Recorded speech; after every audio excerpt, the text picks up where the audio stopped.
Vous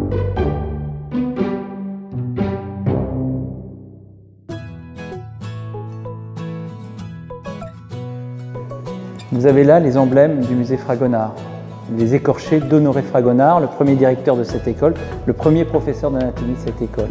Vous connaissez l'histoire, fils de parfumeur, cousin germain de Jean-Honoré Fragonard. Ces écorchés étaient extrêmement courants au XVIIIe siècle. Ce n'était pas une particularité de l'école d'avoir des écorchés. Il y en avait partout. C'était un moyen de conserver l'anatomie et surtout de dessécher les corps, de les momifier pour pouvoir les conserver quelques années et ainsi étudier l'anatomie en dehors de la dissection. Vous savez que la dissection ne pouvait pas être pratiquée aux périodes chaudes, tout simplement parce qu'on n'avait pas de moyen de rafraîchir l'atmosphère et les cadavres putréfiaient. Comment faisait-on ce type de préparation?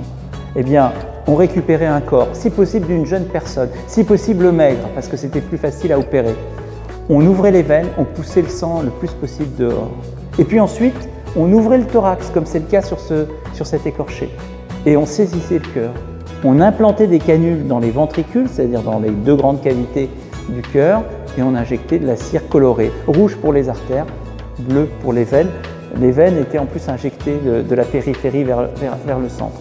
Une fois que le corps avait été injecté, qu'on avait révélé le système vasculaire, eh bien, on disséquait le corps.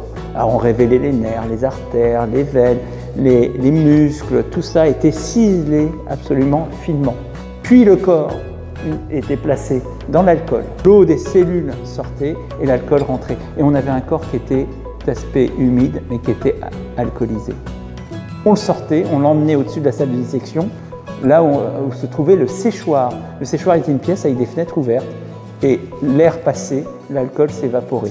On obtenait à ce moment-là un corps complètement desséché que l'on vernissait, c'est le vernis qui protège les écorchés, et on ressoulignait les artères en rouge et les veines en bleu.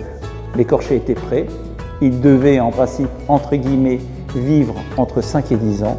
Ceux-ci ont plus de 2 siècles et demi. C'est lié au vernis qui les recouvre. C'est un vernis jaune assez typique, il a été analysé, c'est le vernis du peintre Jean-Honoré Fragonard. C'est un vernis qui est à base de térébenthine de Venise, c'est-à-dire la résine du mélèze.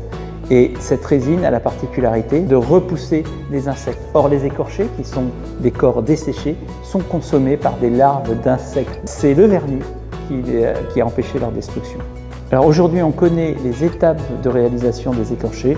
Par contre, on ne saurait pas probablement le refaire. C'est le même principe qu'un Stradivarius. On sait faire un violon, on connaît probablement la composition du vernis de Stradivarius du point de vue moléculaire, mais il y a une patte, une façon de faire les choses qui permet de le réaliser. On n'a jamais entrepris la reproduction des écorchés de Fragonard.